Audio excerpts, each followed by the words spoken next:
បាទជំរាបសួរពុកម៉ែបងប្អូនទាំងអស់គ្នាមិនថាក្នុងប្រទេសក្រៅប្រទេសថ្ងៃនេះខ្ញុំបាទតពត TV ធ្វើដំណើរផ្សងព្រេងបងប្អូនអូផ្សងព្រេងមកឆ្ងាយទៀតថ្ងៃនេះមកទឹកដីភ្នំខ្មោចបងប្អូនដោយសារជាបងប្អូនអធិស្ឋាន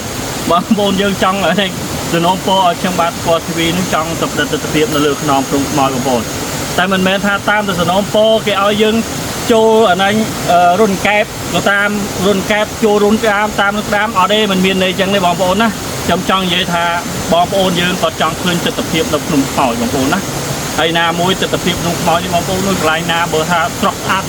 មែនតើបងប្អូនណាបាទហើយដល់ពេលចឹងទៅធ្លាក់ភ្លៀងមួយមេពីរមេចឹងបងប្អូនឥឡូវចេះខ្ញុំមកដល់ចលងជ្រោះភ្នំខ្មោចឥឡូវខ្ញុំឡើងមកដល់លើខ្នងហើយបងប្អូនណានេះបងប្អូនឃើញទស្សនភាពទេកាមេរ៉ាចាប់ទស្សនភាពលើខ្នងភ្នំខ្មោចដល់ពេលភ្លៀងចឹងទៅភ្លៀងវាហូរធ្លាក់មកលើមកកណ្ដាលចលងភ្នំខ្មោចចឹងទៅទឹកហូរធ្លាក់ទៅក្រោមចឹងទៅនោះជ្រោះនៅខាងក្រៅបងប្អូនហើយខ្ញុំឡើងវិញវាផងតោងផងតាមអាចលងជ្រោះខាងក្រៅមកបងប្អូនអូយតែទេសភាពស្អាតមែនតើបងប្អូនណាឥឡូវខ្ញុំឡើងមកដល់លើខ្នងបងប្អូនហើយទេសភាពលើខ្នងភ្នំខ្មោចបងប្អូនបានឃើញទេសភាពចឹងតើឥឡូវយើងទៅមុខតិចទៀតកុំឲ្យបងប្អូនយើង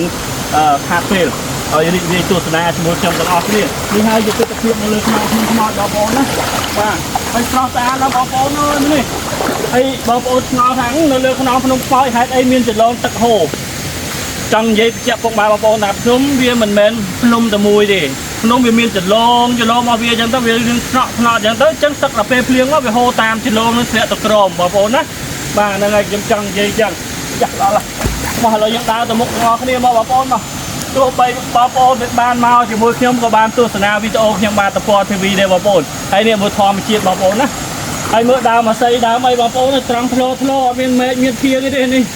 ឲ្យស្រស់ស្អាតមែនតើហ្មងហ្នឹងហើយអានេះលើខ្នងបងប្អូនឃើញនេះហើយព្រៃដុះចិត្តមកកាមេរ៉ាមកចិត្តទីទៀតមកហើយណាមួយមេឃកាលណាតាងឹតអត់ស្រួលទេបងប្អូនហើយមិនស្រួលយើងស្រោតចុះទៅវិញហ្នឹងហើយយើងដើរបដាខ្ញុំរៀបរាប់ជូនពុកម៉ែបងប្អូនបានទស្សនាបដាអញ្ចឹងណាហ្នឹងហើយចុះមនុស្សខ្លាយទៅយើងនឹងកំហំអានោះដូចគេហូបដែរខ្លាយហ្នឹងអាខ្លាយនេះដូចគេហូបទឹកបេះមួយចឹងបងប្អូនណាជាស្រ័យហើយខ្ញុំតែឃើញរុក្ខជាតិអីធម្មជាតិអីហ្នឹងគឺចង់តែបេះបង្ហាញបងប្អូនយើងបានទស្សនាទាំងអស់គ្នាវាយមកទៅរុះមកតារុះមកនេះអានេះគេហៅខ្លែអីទៅបងប្អូនខ្ញុំភ្លេចណាស់ហើយគេហូបបានអញ្ចឹងជាស្រ័យពាក់មួកទូចចោះបងប្អូនហ្នឹងនេះអាហ្នឹងគេថាគុំទេហូបបាននេះឃើញនេះចាំមើលខ្ញុំហូបឲ្យមើលបងប្អូនណានេះយើងផ្អែមលែមបងប្អូនតែដល់ពេលអញ្ចឹងវាហើរដូចពេញចោលចឹង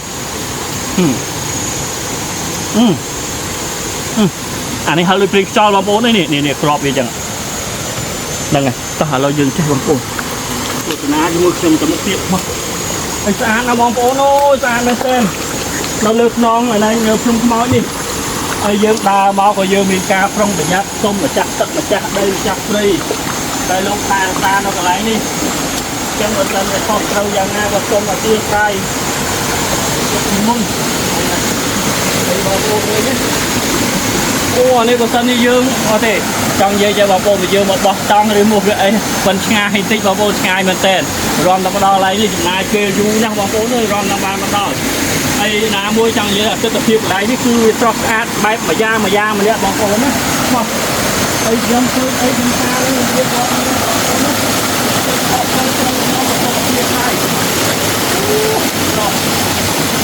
ដល់ពេលយើងទឹកវាហូរលាក់មកថ្នាក់អញ្ចឹងបងប្អូនណាតែយើងអត់ទាន់ដឹងថាទៅខាងមុខទៀតវាមានធម្មជាតិប្លែកអីយ៉ាងណាទេបងប្អូនតែកុំស្គាល់អាដល់ណាបងប្អូនណារីករាយទស្សនាខ្ញុំជាមួយខ្ញុំបាទតពត TV ទាំងអស់គ្នាបងប្អូនហើយថតបដាសន្លឹងបដាបងប្អូនយើងខ្លាចដែរបងប្អូនណាខ្លាចតាំងខ្លាចគាត់តែអីមកវាជាឆ្ងាយអស់ណាទឹកវិញបងប្អូនអូឆ្លាឡើងមើលឆ្លាឡើងឆ្វេងមកបងប្អូនណានេះអូទឹកនេះភ្លៀងអត់ណាមើលភ្លៀងតិចមើលទឹកនេះអត់ភ្លៀងបងប្អូនឆ្ងាញ់ទឹកធម្មជាតិអត់ភ្លៀង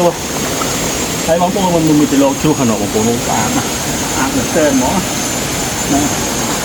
ហើយទៅទៀតណាចាំបានមកហើយបងប្អូនហើយ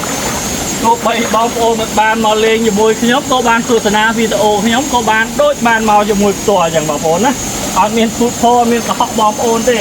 ហ្នឹងហើយសំខាន់គឺថតពុតក្នុងធម្មជាតិបាទអូបងប្អូនឃើញទេលោមកកាមេរ៉ាដើរទៅអានទៅបងប្អូនអានេះបើសិនជាអានេះកណិតខ្ញុំបងប្អូនណាបើសិនជានៅគៀកតាមតំបន់ដូចថាតាមបណ្ដាខេត្តឬមួយក៏កុំឲ្យឆ្ងាយពេកបងប្អូនបើសិននៅគៀកផ្ទះបងប្អូនជឿបងប្អូនមកលេងរាល់ថ្ងៃហើយសប្បាយចង់និយាយថាឃើញទស្សនភាពនេះមិនងាយបានឃើញទេបងប្អូនណាគឺទស្សនភាពកម្រនឹងបានឃើញហើយកម្រនឹងបានជួបទៀតបងប្អូនហ្នឹងហើយព្រៃបងប្អូនព្រៃដុះឡើងស្លឹបមកបងប្អូនណារកផ្លូវដើរចូលអត់ឃើញទេខ្ញុំឃើញច្រឡំក្នុងខ្មោចមួយបងប្អូនទស្សនាពីផ្លូវជាតិមកឃើញបងប្អូនឃើញភ្នំតែមួយទេតែដល់ពេលបងប្អូនមកដល់ដូចខ្ញុំនេះបានដឹងថាអូយនឹងប្រមាណជាន់ហើយបងប្អូនហើយធម្មជាតិក៏យ៉ាងដែរផ្លែកខុសពីគ្នាបាទអានេះបើមិនសិនយើងថតរូបវិញបងប្អូនអ្នកចូលចិត្តថតរូបថតរូបអានទៅ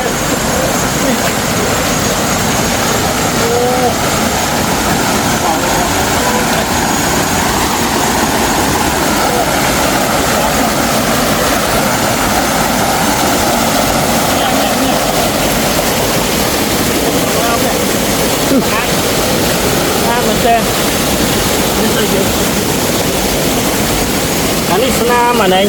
ស្នាមទឹកឬមកស្អីទេបងប្អូននេះព្រោះមានជាតិរ៉ែជាតិអីមកដល់ហើយខ្ញុំយកតែបង្ហាញទេបងប្អូនជាធម្មតាទេតំបន់ព្រៃភ្នំវាចង់និយាយថាវាកកើតដោយធម្មជាតិបងប្អូនណាបាទអញ្ចឹងធម្មជាតិអ្នកបង្កើតទៅស្អីទៅមកទាំងអស់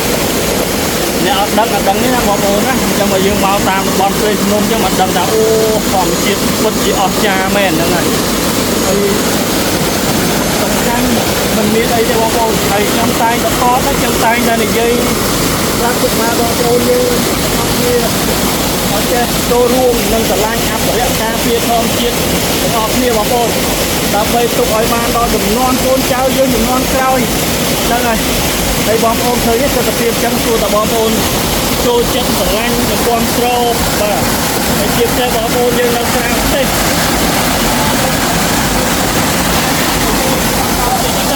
ហើយមើលទៅផ្សាយអារម្មណ៍បងប្អូនណាផ្សាយ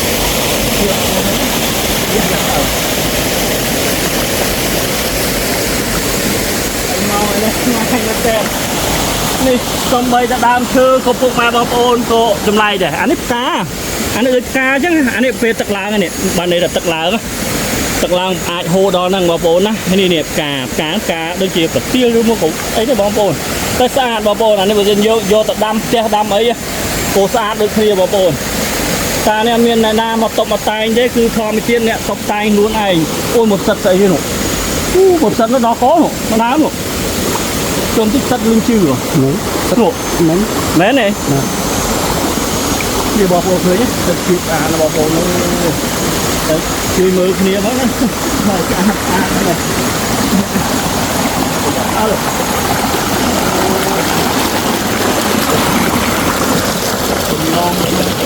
មកជ្រុះលើខ្នងបងប្អូនណា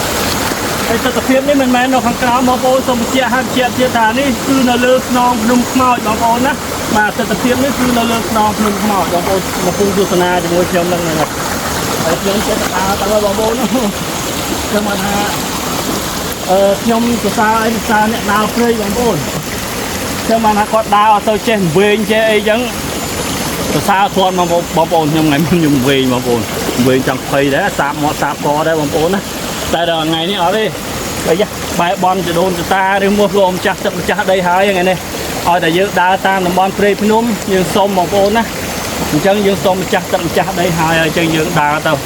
សត្វទុយសត្វធំសត្វមានដីអីហ្នឹងឲ្យបងវិញជាឆ្ងាយអស់កូនចៅមកនេះមកដឹកទស្សនភាពដើម្បីឲ្យបងប្អូនយើងទាំងក្នុងប្រទេសក្រៅប្រទេសលោកបានទស្សនាទាំងអស់គ្នាថាធម្មជាតិស្រុកខ្មែរពិតជាស្រស់ស្អាតមែនបងប្អូនណាដឹងហើយពិតជាស្រស់ស្អាតមែនហើយមើលទៅដូចទាំងគំនូគេរៀបចំហើយស្រេចចឹងបងប្អូនហ្នឹងហើយមើលនេះដើមនេះដូចដើមសួតតម្រៃហ៎សួតតម្រៃអូសួតតម្រៃធំដែរបងប្អូនអូនេះសិតឆ្នាំមានឆ្នាំមានអីដុះខែហោមហ្នឹងឲ្យតែយើងស្គាល់នេះបងប្អូនឃើញនេះហើយស្អាតតិចអីបងប្អូនអើយមើលនេះដុះរុំដើមធម្មជាតិចឹងហ anh ấy đâm ca ấy vo ấy tiêu ấy thế bóng ôn ơi nè thầy chấm chơi tập thọ bằng hai bóng ôn những ban tu sna thằng o kia đá với đam suốt tầm rây nè bóng ôn á nè ngày xôm phải chẹt chân thầy miền bóng sấy đại Ronald Harold Americ có ban tu sna video bọc những ban tập phò TV nó có chập ở rom nè ngày này đam suốt tầm râyนี่เรายังส่งจวบนังติดจะให้ส่งพญารูปเพียบนี่จูนบองสไลบางตัวสนาพ่อมาบางในตัวสนาวิดีโอเขียนมาตะปอทีวีส่งประหารบองสไลบางเคยนี่สู้ตำไรบองสไลนะนี่หนึ่งอย่างบางจังมากก็เคยนี่ก็โยตะเวอร์น้ำเฟอร์จีอสดบองโอนนะให้สู้ตำไรนี่ส่งไปเชียนติดจะส่งจวบติดจะจวบจมูกดำบอลในจังเอาบุญมือสมองต้องจวบจมูกในทอมเชียนติดจะสู้ตำไรนี่บองโอนนะบองโอนนะได้มีปัญหาบาดอต่างหากหรือมวยก็ชับฮอตคลายรุ่มไปดงหรือมวยก็กาแฟผเวียนโรยจากแกชื่อเป็นยัยรวมตั้งคือจำเงินรอยหมกได้บองโอนนะสู้ตำไรนี่จำจังยัยจังอ่ะมันจำไม่ยัยจีนะบองโอนยอมมาดำตะโฮบเตอร์ห้าเราสู้ได้ยอมมาดำตะโฮบต่อโฮบแต่มาหมกนั้นก็เชียร์เลยสำหรับเนี่ยได้สู้โดยถ้าดอต่างหากมาฮอตนะดอมาฮอตท็อปต่างหากได้ยุบล้างเรียงท็อปดำตรุงไว้นั่งนี่บองโอนดำตะโฮบต่อมันจำไม่ให้ខ្ញុំប្រាប់បងប្អូននេះយកទៅដាំទៅហ្នឹងហើយហើយគេជាច្រើនគ្នាណាបងប្អូនហើយខ្ញុំសូមភ្ជាប់រូបភាពនេះដើម្បីផ្ញើជូនបងស្រីដែលរស់នៅសហរដ្ឋអាមេរិកតិចគាត់នេះខមមិនមកខ្ញុំចង់ឲ្យខ្ញុំថតដើមសួរតម្រៃហ្នឹងឲ្យគាត់បានទស្សនាអញ្ចឹងហើយខ្ញុំសូមបញ្ជាក់ថាសួរតម្រៃវាដុះតាមតំបន់ព្រៃភ្នំជ្រៅអញ្ចឹងបានមានបងប្អូនណាហ្នឹងហើយបើតាមយើងនៅស្រុកស្រែចំការមិនមែនថាអត់ទេវាដោយតំបន់ណាបងប្អូនណាអញ្ចឹងវាមិនចេះដុះហើយវាដុះតាមតំបន់អញ្ចឹងដែលត្រជាក់តាមមាត់ទឹកមាត់អីចឹងដុះអាហ្នឹងដើមជួតម្រៃទៅហើយឥឡូវយើងទៅដល់ក្នុងទីទៀតហ្នឹងមកហ្នឹងហើយតែខ្ញុំចេះតែបង្ហាញទៅបងប្អូនមានបញ្ហាសុខភាពឲ្យបងប្អូនអាចដូច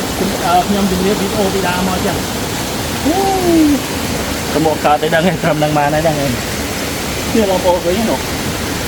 នឹងសូមអង្គុយទៅចោះជាស្រ័យបងប្អូន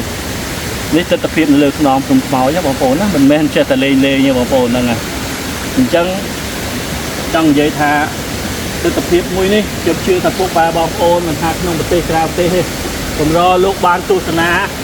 នៅវីដេអូនេះក៏តែខ្ញុំអ្នកដើរព្រៃភ្នំជ្រៅចេះបានពុកម៉ែបងប្អូនទាំងក្នុងប្រទេសក្រៅប្រទេសបានទស្សនាហើយនោះខាងក្រោយខ្នងខ្ញុំអីគេហ្នឹងសួរតម្រៃនោះថតនេះថតចាប់ឲ្យបងប្អូនយើងបានឃើញជាពិសេសបងស្រីដែលកំពុងចាក់តយើងនៅនៃរឿងដើមសួរទៅរឿងនៅសួរតម្រៃស្មារតម្រៃស្មានឹងដូចស្មារអាហ្នឹងបើប្រៀបធៀបដូចបញ្ញាក្អែកដែលបងប្អូនមាននៅតែតាមដើមឈើឬមួយអីទេវាផ្ញើខ្លួនផ្ញើប្រាណនឹងគេអញ្ចឹងណាបងប្អូនណាហ្នឹងហើយតែវាជាអសត់ទឹកមួយដែរខាងជំងឺព្យាបាលរោគសួតពិបាកដកដង្ហើមហ្នឹងបងប្អូនយកទៅដាំទឹកហូបខ្ញុំក៏ដាំទឹកហូបនឹងបកាតែឥឡូវទៅកន្លែងនេះទៀតទេបងប្អូនតោះហើយខ្ញុំចេះតែថតបង្ហាញ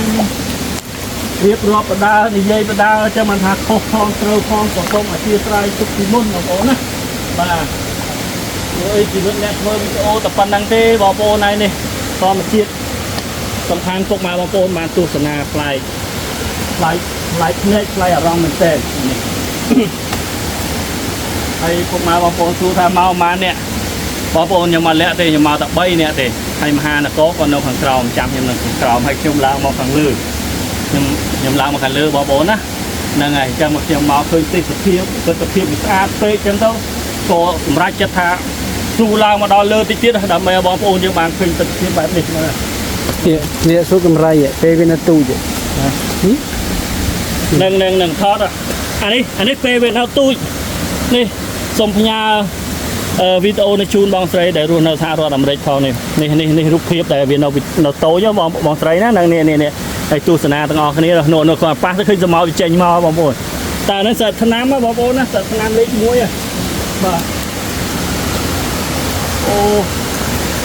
ដល់មកលើច្រឡងហ្នឹងអត់សូវមានត្រីណោះអត់សូវមានត្រីហើយយល់នេះវាហូរទៅត្រង់ហ្នឹង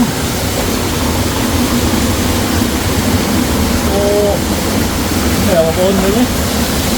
មកថ្នាក់បងប្អូនអើយហើយព្រៃដោះអមខាងឲ្យចិត្តភ្លឹបបងប្អូនណា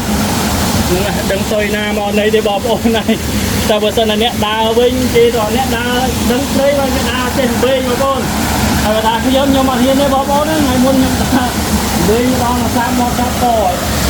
បាទហ្នឹងពុកម៉ែបងប្អូនទាំងអស់គ្នាមិនថាក្នុងប្រទេសក្រៅប្រទេសនេះជាវីដេអូមួយចែកម្លែកពុកម៉ែបងប្អូនឲ្យស្គាល់ពីធម្មជាតិនៅលើខ្នងភ្នំខ្មោចបងប្អូនណាជាពិសេសមកចលងជ្រោះទឹកហូរនេះបានន័យថាកដាលចលងភ្នំខ្មោចឲ្យបងប្អូនណាបាទហើយទិដ្ឋភាពមួយនេះគឺស្រស់ស្អាតណាបងប្អូនហើយក៏សូមផ្ញើសេចក្តីនឹករលឹកពីចម្ងាយពីខ្ញុំបាទស្គាល់ TV ផងហើយបើសិនតែលើសលុះយ៉ាងណាក៏សូមអធិស្ឋានបងប្អូនណាអានេះគ្រាន់តែជាវីដេអូមួយចែករំលែកពីធម្មជាតិស្រុកខ្មែរជូនពុកម៉ែបងប្អូនមិនថាក្នុងប្រទេសក្រៅប្រទេសឲ្យលោកបានទស្សនាប្រកបជាផ្លែអារម្មណ៍ផ្លែភ្នែកទៅចង់និយាយថាបាត់ stress ក្នុងខ្លួនអញ្ចឹងណាហើយក៏សូមពៀវនាវដល់បងប្អូនយើងមិនថាក្នុងប្រទេសក្រៅប្រទេសបងប្អូនកុំភ្លេចដំណើរកំសាន្តមកកាន់ទឹកដីខេត្តពោធិ៍សាត់ជាពិសេសស្រុកវាលវែងយើងនេះបងប្អូនមិនខ្វះកន្លែងដំណើរកំសាន្តទេសចរបងប្អូន